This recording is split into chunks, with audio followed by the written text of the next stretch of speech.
के लिए हार्दिक बधाइयाँ प्रेषित करना चाहूँगा। आपके मन में ये विचार होगा कि आखिर स्वदेशी जागरण मंच को यह अभूतपूर्व सफलता किस प्रकार से प्राप्त हुई, कौन सी अभूतपूर्व सफलता है।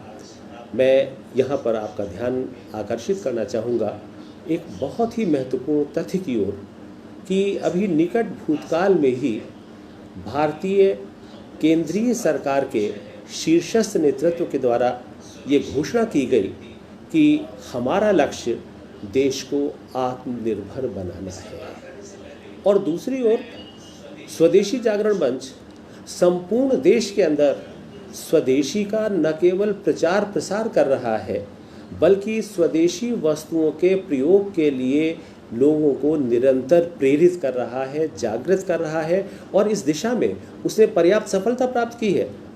और स्वदेशी का सबसे बड़ा जो सुपरिणाम होता है वो होता है आत्मनिर्भरता। यानी भारतीय प्रधानमंत्री के द्वारा जिस आत्मनिर्भरता की बात की गई है, उसी आत्मनिर्भरता को स्वदेशी के रूप में स्वदेशी जागरण मंच 1992 से संपूर्ण देश के अंदर प्रचारित ही नहीं कर रहा है, बल्कि उसके हजारों, उसके लाखों कार्यकर्ता स्वयं स्वदेशी वस्तुओं का प्रयोग करके अन्य लोगों को भी इसी दृष्टि से उत्प्रेरित कर रहे हैं। इसीलिए मैंने स्वदेशी जागरण मंच को इसकी हार्दिक बधाई, अभूतपूर्व सफलता की बधाई प्रदान की। जैसा कि आपको विदित है कि स्वदेशी जागरण मंच पिछली शताब्दी में 1992 से निरंतर इस स्वदेशी की अवधारणा के अर्थ को, उसके प्रयोजन को, उसकी संकल्पना को और अधिक स्पष्ट करने के लिए और इस संकल्पना को अपने जीवन में वास्तविक अर्थों में फॉलो करने के लिए निरंतर प्रेरित कर रहा है। ये अपने आप में एक बहुत बड़ी बात है और प्रधानमंत्री के द्वारा उसी स्वदेशी को आत्मनिर्भरता के रूप में अपनी नीति में के रूप में शामिल करना, ये अपने आप में स्वदेशी की ही सफलता है। साथियों, स्वदेशी की भावना यदि हम में मौजूद है तो वास्तविक अर्थों में हम ये कह सकते हैं कि ये तो देशभक्ति की भावना है। स्वदेशी का विचार एक पवित्र विचार है। अधिकांश लोग ये मानते हैं कि स्वदेशी का अर्थ जो है वो है केवल एक आर्थिक शस्त्र। एक स्वदेशी केवल एक इकोनॉमिक वेपन है। इकोनॉमिक वेपन था स्वाधीनता से पूर्व स्वाधीनता प्राप्त करने के लिए, और वर्तमान में भी इसको एक हम आर्थिक शस्त्र के रूप में, एक इकोनॉमिक वेपन के रूप में मानते हैं। लेकिन मैं इसे उचित नहीं मानता। मैं ये मानता हूँ कि स्वदेशी केवल एक आर्थिक साधन के रूप में ही सीमित नहीं है, बल्कि स्वदेशी जनता की आत्मनिर्भरता की आकांक्षा को प्रदर्शित करती है। जनता के इस भाव को दिखाती है कि हम वास्तविक अर्थों में आत्मनिर्भर बनना चाहते हैं। आत्मसम्मान की चेतना की सकारात्मक अभिव्यक्ति है हमारी स्वदेशी। एक वर्ड मैं अभी यूज़ कर रहा हूँ, सकारात्मकता, सकारात्मक विचार। देखिए, स्वदेशी की धारणा का प्रयोग विश्व के दूसरे देशों ने किया है, लेकिन उन्होंने इसको नकारात्मक रूप में स्वीकार किया है। भारत में स्वदेशी जागरण मंच के माध्यम से, सरकार के माध्यम से हम इसे सकारात्मक रूप में स्वीकार करने की बात कर रहे हैं, उसको व्यवहार में लाने की बात कर रहे हैं। उदाहरण के लिए 1973 में अक्टूबर में आपको ज्ञात होगा कि अरब इजराइल संघर्ष हुआ। इस संघर्ष में 18-20 लाख की आबादी वाला एक छोटा सा देश इजराइल 5 देशों के विरुद्ध विजयी हुआ, और उसने जितनी भूमि स्वयं उसके पास थे उससे 10 गुना अधिक भूमि उसने इस युद्ध में जीती। अरब राष्ट्र परेशान हुए। उनको लगा कि हम किस प्रकार से भविष्य को सुरक्षित बनाने का प्रयास करें। उनके पास में तेल के रूप में एक बहुत बड़ा आर्थिक संसाधन मौजूद था और आज भी है। इन देशों ने यह निर्णय लिया कि हम संयुक्त राज्य अमेरिका, अन्य विकसित राष्ट्र जिन्होंने प्रत्यक्ष रूप से इजराइल का समर्थन किया, उन देशों को हम ऑयल की सप्लाई रोकेंगे। जिन देशों ने मौखिक समर्थन किया इजराइल का, उन देशों को 100 गुना मूल्य पर ऑयल को बेचा जाएगा। और जो देश तटस्थ रहे या इस्लामिक राष्ट्रों के प्रति वो कुछ अनुकूल भाव उन्होंने अपनाया, उन देशों को कहा कि हम आपको तेल देंगे ज़रूर, लेकिन कम मात्रा में, और उसका रेट बढ़ा हुआ होगा, लेकिन अमेरिका या अन्य देशों की तुलना में बढ़ा हुआ नहीं होगा। तो यहाँ पर देखिए, स्वदेशी का प्रयोग, अपने देश में निर्मित ऑयल का प्रयोग अरब राष्ट्रों ने किया, लेकिन ये एक नकारात्मकता का भाव था। जब हम अपनी स्वाधीनता से पूर्व या वर्तमान में जब हम स्वदेशी वस्तुओं के उपभोग की बात करते हैं, जब हम स्वदेशी की अवधारणा के प्रति समर्पण का भाव प्रस्तुत करते हैं, तो हम किसी दूसरे देश के सामान का बहिष्कार करने के लिए नहीं कहते। हम केवल ये कह रहे हैं कि भारत विश्व के 4 प्रमुख ध्रुवों में से एक है। कौन सी ऐसी चीज़ है जिसका निर्माण भारतवर्ष के अंदर नहीं हो रहा है? हम केवल भारतीय लोगों को इस बात के लिए प्रेरित कर रहे हैं, उनको प्रेरणा प्रदान कर रहे हैं कि आप केवल भारत में उत्पादित वस्तुओं का ही प्रयोग करें। हम दूसरे देश का नाम ले ही नहीं रहे। तो यहाँ नकारात्मकता का भाव नहीं है। हम अपने देश को आत्मनिर्भर बनाना चाहते हैं स्वदेशी के माध्यम से। हम हर देश का हर व्यक्ति स्वदेशी के माध्यम से अपने आप को आत्मनिर्भर बनाना चाहता है। और यहाँ पर एक विशेष बात ये भी है कि स्वदेशी इस धारणा को भी मजबूत करने का प्रयास करती है कि हम में हीन भावना समाप्त हो, हम में जो तुच्छता की भावना विद्यमान है वो समाप्त हो। उदाहरण के लिए, एक सामान हमारे पास में विदेशी आ जाता है, बहुत से लोगों के अंदर आज भी इस प्रकार का भाव है कि वो विदेशी सामान का प्रयोग करते हैं, तो बगल में कोई भी व्यक्ति बैठा है, देखिए मेरे पास में ये विदेशी सामान है, ये इम्पोर्टेड सामान मैं पहन रहा हूँ। तो और ये किसी ने पूछा, मैं अपने बारे में बता रहा हूँ आपको, कि एक सूडान का विदेशी छात्र मेरे पास में आया। ये बात तब की है जब मैं राजस्थान में था, यहाँ नहीं था। उसने एक बहुत बढ़िया सफ़ेद शर्ट पहनी हुई थी, बहुत बढ़िया शर्ट लग रही थी, कॉटन की थी। मैंने उससे पूछा कि भाई ये शर्ट आप क्या बनती है? तो बड़ी अच्छी लग रही है, बहुत ही सुंदर है। बोले सर ये सूडान ने इंडिया से इम्पोर्ट की। मैं मन ही मन पानी हो गया कि मैं समझ रहा हूँ कि ये एक विदेशी चीज़ है, मुझे अच्छी लग रही थी, और जैसे ही मुझे पता लगा कि ये चीज़ भारतीय है तो मुझे तुरंत आत्मसम्मान की भावना विकसित हुई, एक गर्व की भावना विकसित हुई कि देखिए हमारा सामान दूसरे देशों में जा रहा है, और यदि हम अपने सामान की उपेक्षा करके विदेशी सामान को लें तो ये कितनी खराब स्थिति होगी। तो स्वदेशी का अर्थ है आत्मसम्मान की भावना को जागृत करना। स्वदेशी का अर्थ है आत्मनिर्भरता के लक्ष्य की ओर आगे बढ़ना। स्वदेशी का अर्थ है कि हम एक ऐसे भारत का निर्माण करना चाहते हैं, हम स्वयं को एक ऐसे व्यक्ति के रूप में निर्मित करना चाहते हैं जो अपनी मातृभूमि के अंदर उपजी हुई वस्तुओं का ही प्रयोग करेगा। और ये बहुत बड़ा सौभाग्य है हमारा कि हमारे देश के अंदर प्राकृतिक संसाधनों की, खनिज संसाधनों की कोई कमी नहीं है। अभी यदि थोड़ा बहुत अभाव है तो वो टेक्नोलॉजी का है। टेक्नोलॉजी को भी हमने काफ़ी हद तक अपने नियंत्रण में किया है, लेकिन उस टेक्नोलॉजी के क्षेत्र में हम दूसरे देशों की तुलना में अभी पूर्णतः विकसित नहीं हो पाए हैं।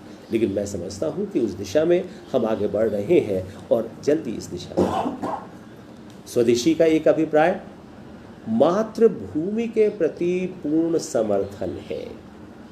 मातृभूमि के प्रति पूर्ण समर्थन किस बात का?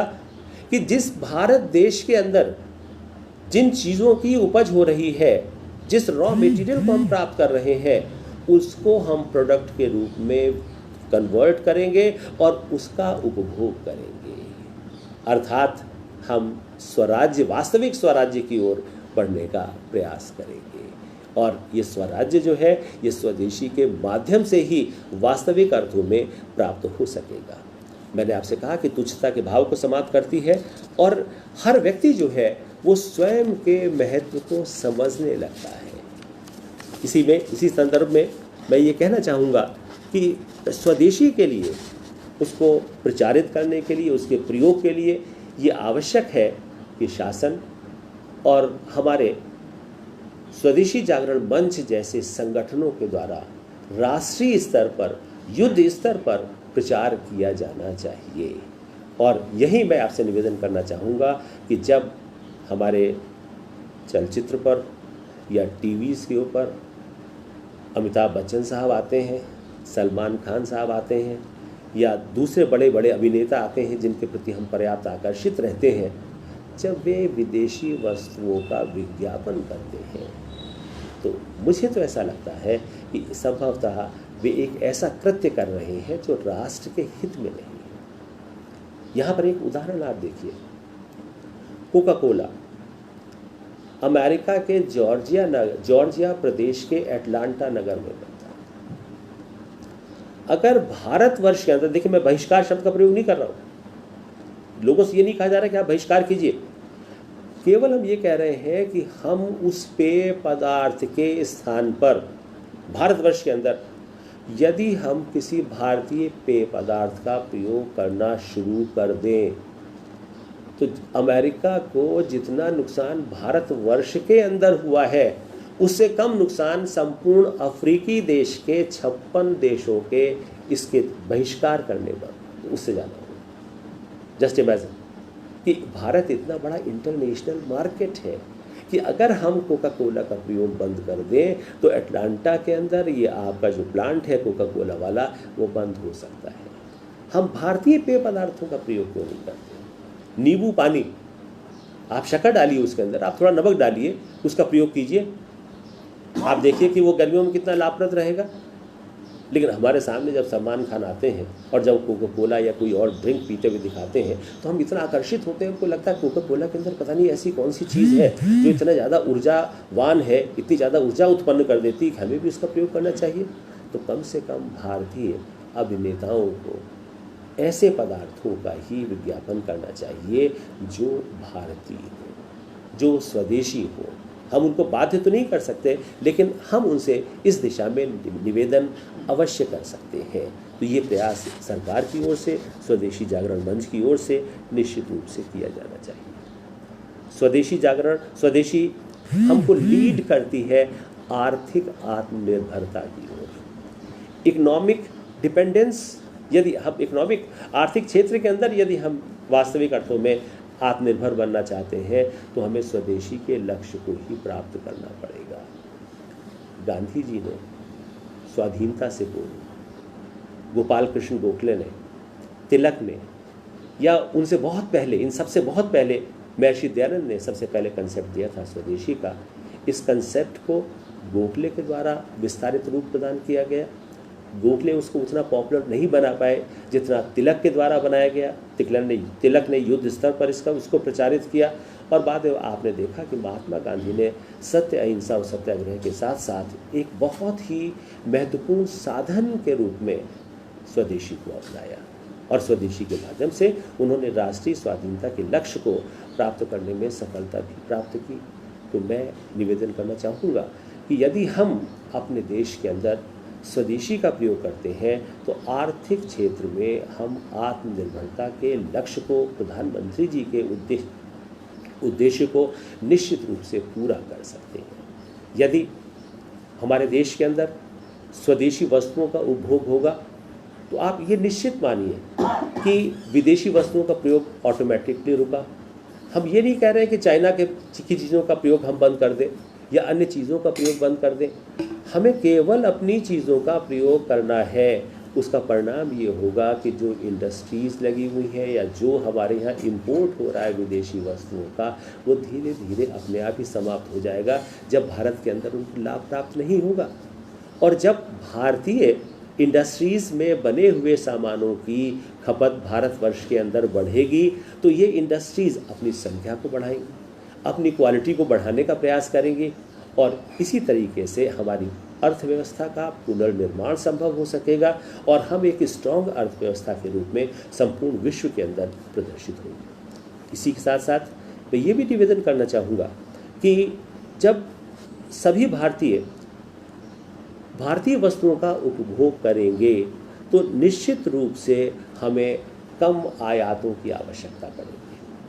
इस बात को मैं एक्सप्लेन करने की दृष्टि से, आप लोगों से बात करने की दृष्टि से एक उदाहरण देना चाहूँगा। 2006 में भारत और अमेरिका के बीच में एक सिविल न्यूक्लियर डील हुई। तत्कालीन सरकार ने इसको अपने एक मास्टर स्ट्रोक के रूप में प्रचारित किया। क्या यूरेनियम अमेरिका से हमने बल्कि ये कहा कि देखिए, हमने एनपीटी पर साइन नहीं किए, हमने सीटीबीटी पर साइन नहीं किए, इसके बावजूद भी देखिए हमारा समझौता हो गया। विश्व हमारी नोशन ऑफ रैशनैलिटी में, हमारी तार्किकता में हमारे ऊपर कितना विश्वास करता है संपूर्ण विश्व कि हम संधि पर हस्ताक्षर करता न होने के बावजूद भी सारा विश्व हमें यूरेनियम देने के लिए तैयार है। क्या यूरेनियम हमको मुफ्त में दिया जा रहा था? फैक्ट ये था कि it was nothing but nuclear commerce. ये आणविक वाणिज्य था। अमेरिका हमसे ज़बरदस्त पैसे लेता, वो अपनी न्यूक्लियर इंडस्ट्री को जो 1970 के दशक से समाप्त हो चुकी थी उसको रिवाइव करता। ऑस्ट्रेलिया ने, साउथ अफ्रीका ने, जर्मनी ने, कनाडा ने, इटली ने, जापान ने भी हमको यूरेनियम देने की बात की। लेकिन हम चीज़ तो बाहर से ही प्राप्त कर रहे हैं, स्वदेशी के लक्ष्य को हम कहाँ प्राप्त कर रहे हैं? लेकिन स्वदेशी के लक्ष्य की ओर बढ़ने के लिए एक बड़ा महत्वपूर्ण कदम उठाया गया। हमने ये पाया कि हमारे यहाँ पूरे विश्व का 32% थोरियम है। हमारे वैज्ञानिक आज इस दिशा में प्रयत्नशील है कि थोरियम को किस प्रकार से आणविक ईंधन के रूप में कन्वर्ट किया जाए। और ये एक बहुत प्रसन्नता का विषय है कि ये अपेक्षा की जा रही है कि 2024 तक इस थोरियम को आणविक ईंधन के रूप में प्रयोग किया जाने लगेगा। आप देखिए, इस स्वदेशी वस्तु का प्रयोग करके पूरे भारतवर्ष के अंदर ऊर्जा संबंधी जो कठिनाइयां हैं, एग्रीकल्चर और इंडस्ट्रीज़ को चलाने में जो कठिनाइयां हैं, वो ऑटोमेटिकली दूर हो जाएंगी। हमने उसको दूर किया है स्वदेशी संसाधनों के माध्यम से, दूर कर रहे हैं। तो ऐसी दिशा के अंदर यदि हम स्वदेशी की ओर बढ़ते हैं तो निश्चित रूप से आत्मनिर्भर बन सकते हैं। आप देखिए कि सोलर एनर्जी की बात बहुत पहले हुआ करती थी, भारत ने उसको डेवलप किया। या आजकल टाइडल वेव एनर्जी की बात, विझिंजम केरल के अंदर एक प्लांट लग रहा है जहां पर वो समुद्री पानी को कन्वर्ट कर रहा है बिजली के अंदर। ये प्रयत्नशील चल रहे हैं। पवन ऊर्जा की बात चल रही है हमारे देश के अंदर। तो स्वदेशी चीज़ों को, स्वदेशी संसाधनों का प्रयोग करके हम राष्ट्र को निरंतर आगे बढ़ाने का, उसको आत्मनिर्भर बनाने का प्रयास कर रहे हैं। यहाँ पर एक बात और आवश्यक है कि स्वदेशी की बात करने के लिए हमें एक पृष्ठभूमि तैयार करनी पड़ेगी, एक बैकग्राउंड बनाना होगा। और उस बैकग्राउंड को बनाने के लिए हमें 4 सूत्रों की ओर, वो एक 4 पॉइंट फार्मूला की ओर बढ़ना पड़ेगा। इसमें जो पहला फार्मूला हो सकता है वो ये है कि भारत के आर्थिक हितों को प्रोन्नत करने की उद्देश्य से एक लार्ज स्केल पर केंद्रीय सरकार के द्वारा ये प्रयास किया जाए कि भारत की आर्थिक दशा और विकसित राष्ट्रों की आर्थिक दशा का ठोस ज्ञान प्राप्त किया जाए। हम इन दोनों को कंपेयर करें, हम ये देखें कि भारत की आर्थिक दशा वास्तव में है क्या, और यहाँ पर हम ये जानने का प्रयास करें कि भारत के पास में संसाधनों की स्थिति क्या है। उदाहरण के लिए, आज हम सैटेलाइट्स के माध्यम से इतने शक्तिशाली हो चुके हैं कि हमारे सैटेलाइट लॉन्चर्स दूसरे देशों के, जिसमें Japan, Germany, south Africa, Canada जैसे देश भी शामिल हैं, हम उनके उपग्रहों को भी प्रक्षेपित कर चुके हैं अंतरिक्ष में। और हमने जो अपने उपग्रह प्रक्षेपित किए हैं, उन उपग्रहों के माध्यम से हम बता सकते हैं कि विंध्याचल पर्वत में या दूसरे पर्वतों के अंदर कितने किलोमीटर अंदर कौन सा मिनरल उपलब्ध है, कौन से प्राकृतिक संसाधन यहाँ पर उपस्थित है। तो गांधी जी जिस बात को कहा करते थे, संसाधन शिक्षा, रिसोर्स एजुकेशन, मैं निवेदन करता हूँ कि सबसे पहले देश के अंदर रिसोर्स एजुकेशन की आवश्यकता है। हम ये देखें कि संपूर्ण भारत में इस प्राय द्वीप के अंदर कौन कौन से रिसोर्सेस किस मात्रा में मौजूद है और 10 वर्षों में या 5 वर्षों में वो कितना और अधिक विकसित हो जाएंगे। इसके बाद हम इसको एक्सप्लोर करने की कोशिश करें, हम उसकी खुदाई करें और उसके द्वारा जो कच्चा माल प्राप्त होता है उसको इंडस्ट्रियल प्रोडक्ट के अंदर कन्वर्ट करें, जो भारत को निश्चित रूप से आत्मनिर्भरता की ओर बढ़ाने में बहुत ही एक सार्थक कदम होगा। दूसरा, शासन का और उद्योगपतियों का ये दायित्व है। यहाँ हम फिर गांधी पर लौटेंगे। उद्योगपतियों के पास बहुत सा धन है। उद्योगपति छोटे छोटे उद्योग धंधों की स्थापना के लिए वित्तीय संसाधन अपने भाइयों को दे सकते हैं। तो शासन का ये कर्तव्य है, बड़े बड़े उद्योगपतियों का ये कर्तव्य है कि वो छोटे उद्योगों की स्थापना के लिए, स्मॉल स्केल कॉटेज इंडस्ट्रीज़ की स्थापना के लिए वित्तीय संसाधन उपलब्ध कराएं, ताकि इस प्रकार के लघु उद्योग धंधे भारतवर्ष के अंदर बढ़ें और जिससे बड़ी संख्या में लोगों को रोजगार प्राप्त हो जाए। भारत की अर्थव्यवस्था का वास्तविक अर्थों में पुनर्निर्माण इसी प्रकार से हो सकेगा। तीसरी बात, हमारा ये बैकग्राउंड तैयार करने वाली बात जो मैं कर रहा था, उसमें तीसरा सूत्र ये होगा कि देश में तकनीकी, वैज्ञानिक और औद्योगिक शिक्षा को विस्तृत और व्यापक करने का प्रयास किया जाए, उसे और अधिक आधुनिकतम बनाया जाए, नए नए IITs की स्थापना की जाए। और मैं आपकी सूचनार्थ निवेदन करूं कि इस 21वीं शताब्दी के प्रारंभ होने के बाद से इस दिशा में बहुत ही व्यापक स्तर पर प्रयास करे गए। कश्मीर में भले ही आतंकवादी गतिविधियां चल रही हो, वहाँ पर भी IIT की स्थापना की गई है, वहाँ भी MBA के इंस्टीट्यूट स्थापित किए गए, मेडिकल कॉलेजेस खोले गए। हर प्रदेश के अंदर सेंट्रल यूनिवर्सिटी बनाने के प्रयास किए गए, बड़ी संख्या में यूनिवर्सिटीज़ का निर्माण हुआ है।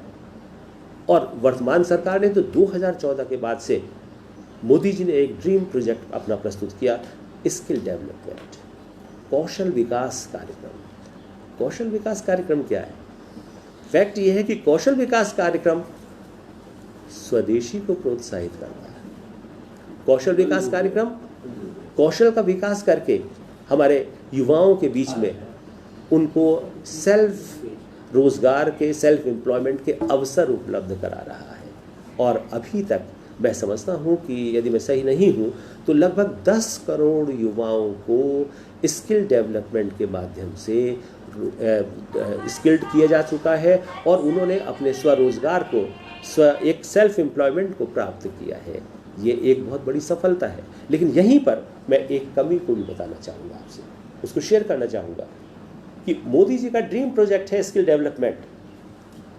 मोदी जी के प्रयासों से ही राजस्थान के अंदर एक राजस्थान स्किल्स यूनिवर्सिटी का निर्माण होना है।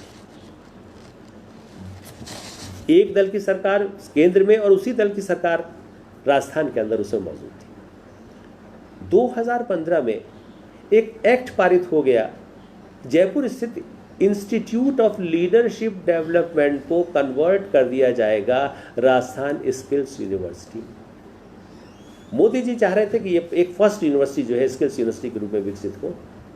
लेकिन अब ये देखिए आप कि प्रधानमंत्री, जिनको बहुत टफ प्राइम मिनिस्टर कहा जाता है, माना जाता है कि वो व्यक्ति देश के विकास के लिए निरंतर 28 से 20 घंटे काम करता है, लेकिन उसी व्यक्ति के ड्रीम प्रोजेक्ट को सेंट्रल में बीजेपी गवर्नमेंट होने के बावजूद, राजस्थान के अंदर बीजेपी गवर्नमेंट होने के बावजूद और राजस्थान विधानसभा के द्वारा एक्ट को पारित किए जाने के बावजूद, गवर्नर के द्वारा स्वीकृत करने के बावजूद, इंस्टीट्यूट ऑफ लीडरशिप डेवलपमेंट को विश्वविद्यालय के रूप में कन्वर्ट नहीं किया।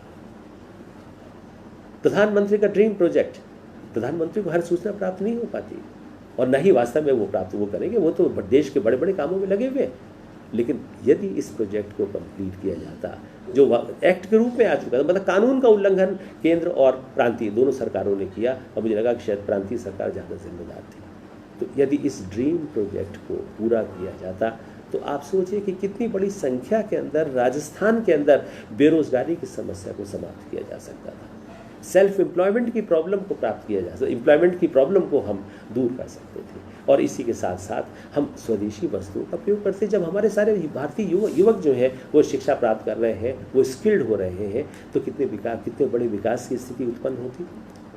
इसी के साथ साथ ये प्रयास किया जाना चाहिए कि देश के अधिकांश लोग स्वदेशी वस्तुओं का ही प्रयोग करें, और इसके लिए प्रचार आवश्यक। और मैंने आपसे निवेदन किया कि प्रचार हो सकता है सरकार के माध्यम से, और जैसा कि युद्ध स्तर पर निरंतर 1992 से हमारा स्वदेशी जागरण मंच इस दिशा में प्रयास कर रहा है, उसको और अधिक ऊर्जा के साथ में और अधिक ऊर्जावान होकर इस दिशा में प्रयास करना चाहिए। कई बार हम स्वदेशी को बहिष्कार के साथ जोड़ने का प्रयास करते हैं। उत्साह के साथ हम कहना शुरू कर देते हैं कि हम चाइनीज माल का बहिष्कार करेंगे। देखिए, हम किसी प्रकार की निगेटिविटी की बात नहीं कर रहे हैं। यदि हम प्रचार कर रहे हैं स्वदेशी का, तो उसका स्वाभाविक परिणाम बहिष्कार है। जब हम बात कर रहे हैं स्वदेशी के प्रयोग करने की, तो उसका स्वाभाविक परिणाम तो बहिष्कार हो ही गया विदेशी सामानों का। तो बहिष्कार जैसा नकारात्मक एक निगेटिव वाक्य, निगेटिव शब्द हम अपने मुंह पे ना लाएं। हम केवल और केवल बात करें स्वराज्य की। मैं आपसे यहां निवेदन करना चाहूंगा, चाइना जो आज विश्व की संभवतः सर्वाधिक शक्तिशाली अर्थव्यवस्था है, उस चाइना में माओ, चाउ एन लाई, वो को फेंग, इन तीन शासकों के बाद, यानी 68-69 में संभवतः ये था, जब डेंग सियाओपिंग आए हैं, तब उन्होंने चाइना को फोर मॉडर्नाइजेशन की दृष्टि से विश्व के लिए खोला। 69 तक केवल और केवल स्वदेशी की बात वहां चली। उसी स्वदेशी के कारण, उसी स्वदेशी की नींव के आधार पर चाइना एक शक्तिशाली राष्ट्र बना है। इंग्लैंड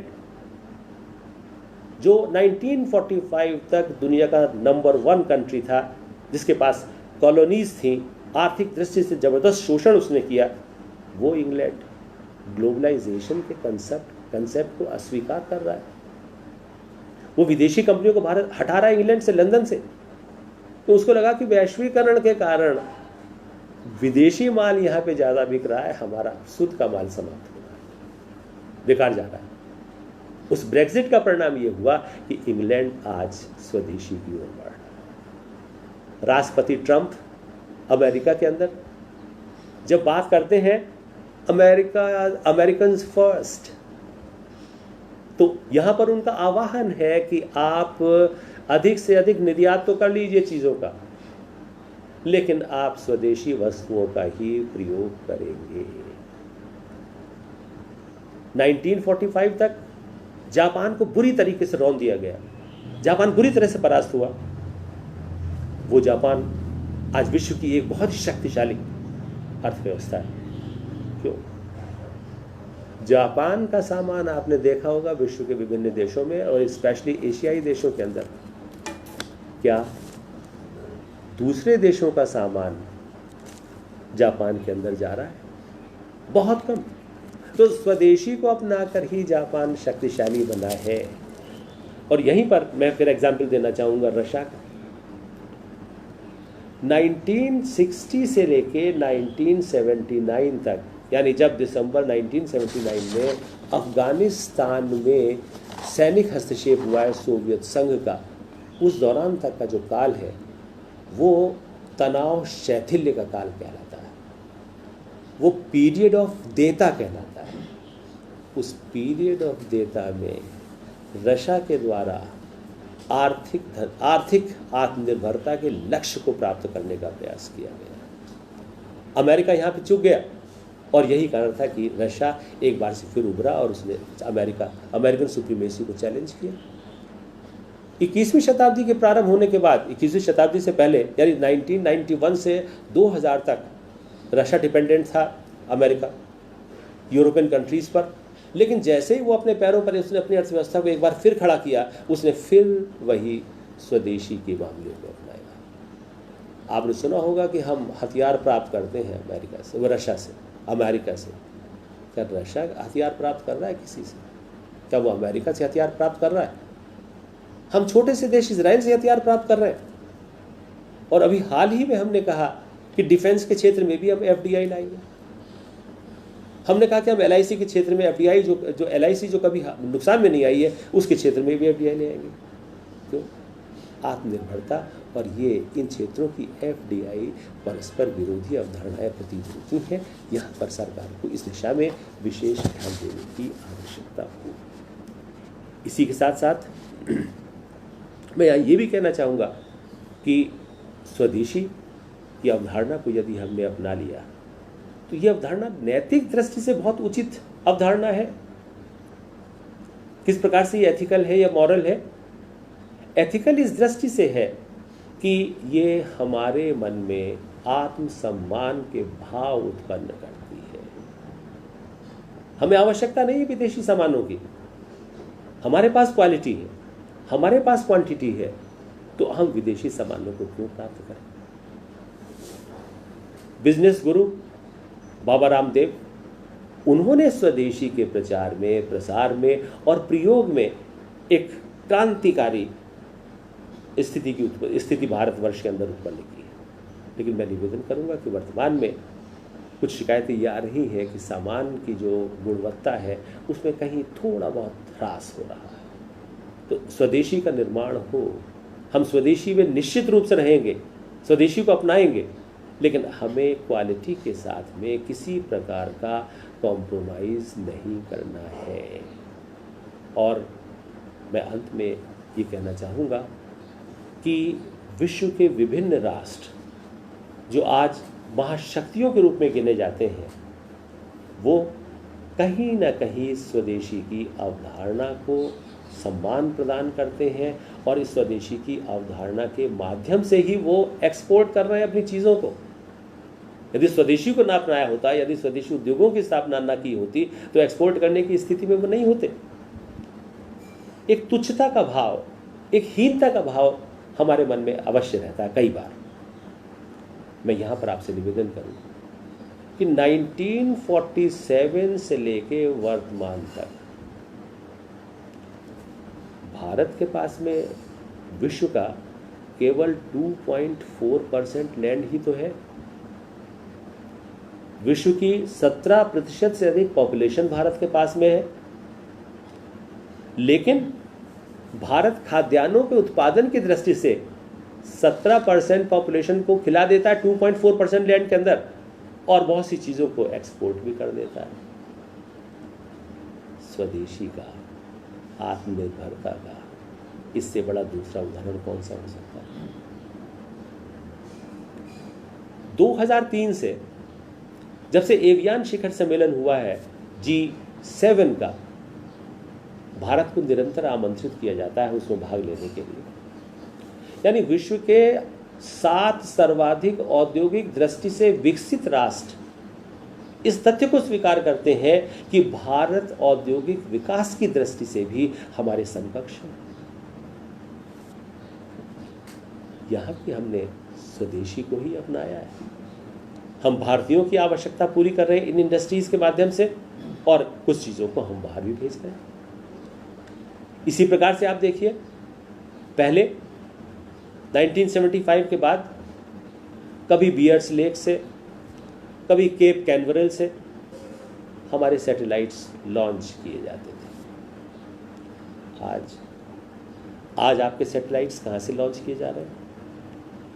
क्या आप रशिया जा रहे हैं उनको लॉन्च करवाने के लिए, या आप अमेरिका जा रहे हैं, या आप फ्रेंच के कोरू आइलैंड में जा रहे हैं? वहाँ तो नहीं जा रहे। आप स्वयं अपने सैटेलाइट्स को न केवल भारत के अंदर विकसित कर रहे हैं, बल्कि भारत के ही सैटेलाइट लॉन्चिंग स्टेशन से, चाहे वो थुम्बा हो, चाहे हसन हो या दूसरा हो, वहाँ से आप लॉन्च कर रहे हैं। Is it not a great success? Bharat के पास क्या रिसोर्सेज नहीं है? इसी प्रकार से आप देखिए, हम अपनी शिक्षा को लेकर भी कई बार बड़ी तुच्छता के भाव रखते हैं। हमने अपनी, देखिए, परिवर्तन प्रगतिशीलता का द्योतक है। अभी हाल ही में हमने नेशनल एजुकेशन पॉलिसी निकाली है और बहुत ही महत्वपूर्ण और क्रांतिकारी हमने परिवर्तन किए। लेकिन ये तो अभी आई है। इससे पूर्व जो हमारी एजुकेशन चल रही थी उसमें बहुत सारी खामियां हो सकती हैं, बहुत संतोष वाली बात नहीं हो सकती है, लेकिन वो पूर्णतः बेकार थी। ये कहना ठीक उचित नहीं होगा। मोंटेक सिंह अहलूवालिया, डॉक्टर राजा रमन्ना, MGK मेनन, रघुराम राजन, वर्गीस कुरियन, सुब्रमण्यम स्वामी, थोड़ी बहुत शिक्षा हो सकता बाहर प्राप्त करने गए हो कभी कभार, लेकिन ये सारे के APJ कलाम, ये सारे भारतवर्ष के अंदर रहे हैं और भारतीय जो आपका एजुकेशनल सिस्टम है उसी से हमारे वाइस चांसलर साहब ने, प्रोफेसर RR तिवारी साहब ने HRDC के अंदर एक कार्यक्रम के समापन के अवसर पर घोषित किया कि हम लोगों को बड़ा हर्ष होता है ये जानकर कि चंद्रयान 1 और चंद्रयान 2 के मिशन में जो लोग कार्य कर रहे हैं हमारे वैज्ञानिक, उसमें से 4-5 लोग भारत हमारे इलाहाबाद यूनिवर्सिटी के, DRDO के अंदर, national missile test range Balasore Orissa के अंदर, राइट्स जो कि पूरे विश्व के अंदर रेलवे लाइन बिछाने का काम कर रहा है आज, ONGC पूरे विश्व के अंदर आज वो वियतनाम के अंदर उसे ठेका मिल रहा है और वो वहाँ से गैस निकालने का काम कर रहा है, और वो हमारे राष्ट्रीय स्तर पर वो नेचुरल गैसेस को निकाल रहा है, ऑयल को निकाल रहा है। तो तथ्य ये है कि स्वदेशी की दृष्टि से, राष्ट्रीय संसाधनों के एक्सप्लोरेशन की दृष्टि से हमने पर्याप्त सफलता प्राप्त की है। हमें संतुष्ट नहीं होना है, हमें निरंतर आगे बढ़ने का प्रयास करना है। और मैं आपसे निवेदन करना चाहूँगा कि यदि प्रधानमंत्री के द्वारा घोषित इस लक्ष्य को, आत्मनिर्भरता को यदि हम प्राप्त करना चाहते हैं, हम वैयक्तिक आत्मनिर्भरता को प्राप्त करना चाहते हैं या हम सामूहिक आत्मनिर्भरता को प्राप्त करना चाहते हैं, तो उसे प्राप्त करने के लिए बहुत सारे साधन हो सकते हैं, बहुत सारे यंत्र हो सकते हैं, बहुत सारे मंत्र हो सकते हैं, लेकिन सबसे अधिक शक्तिशाली मंत्र यदि कोई है तो वो केवल और केवल स्वदेशी है, क्योंकि ये स्वदेशी हमारी तुच्छता की भावना को समाप्त कर देगा। मैं अगर अमेरिका में जाके पढ़ के आ जाऊँ, इंग्लैंड में जाके पढ़ के आ जाऊँ, मैं तो हम हर व्यक्ति से मैं कहता हूँ इंग्लैंड में पढ़ा हुआ हूँ। तथ्य ये है कि आप अच्छी तरह समझ लीजिए इस बात को। तथ्य ये है कि जो सिलेबस इंडिया के अंदर है उसकी तुलना में कम स्तर का सिलेबस फॉरेन कंट्रीज के अंदर पढ़ाया जा रहा है, आप पता करें। लेकिन केवल एक हीनता की भावना हमारे में है कि सब हम फॉरेन रिटर्न है, हम नेपाल घूम के आ जाएं और हमको लगे अरे साहब हम तो सब विदेश हुआ, बांग्लादेश हो के आ रहे हैं विदेश हुआ। इंडिया के सामने सिंगापुर, मलेशिया, ये भूटान या कोई दूसरे देश में मैटर करते हैं। हमें केवल और केवल ये जो आपकी रिसोर्स एजुकेशन है इस पर बल देना पड़ेगा। रिसोर्स एजुकेशन को जिस दिन हमने कायदे में प्राथमिक स्तर से प्रारंभ कर दिया और हमें हमारे पास में संसाधनों का पूर्ण ज्ञान प्राप्त हो गया, तो ऐसी स्थिति के अंदर हम निश्चित रूप से आत्मनिर्भरता के लक्ष्य की ओर बढ़ सकते हैं। समस्त समस्याओं का मुझे लगता है कि एकमात्र समाधान है स्वदेशी, और मैं एक बार पुनः स्वदेशी जागरण मंच के प्रति आभार व्यक्त करता हूं और उनको जो यह अभूतपूर्व सफलता मिली है कि प्रधानमंत्री ने उस लक्ष्य को भारत का लक्ष्य घोषित किया है जो स्वदेशी ने 1992 से अपनाया था। आप सभी को बहुत बहुत धन्यवाद।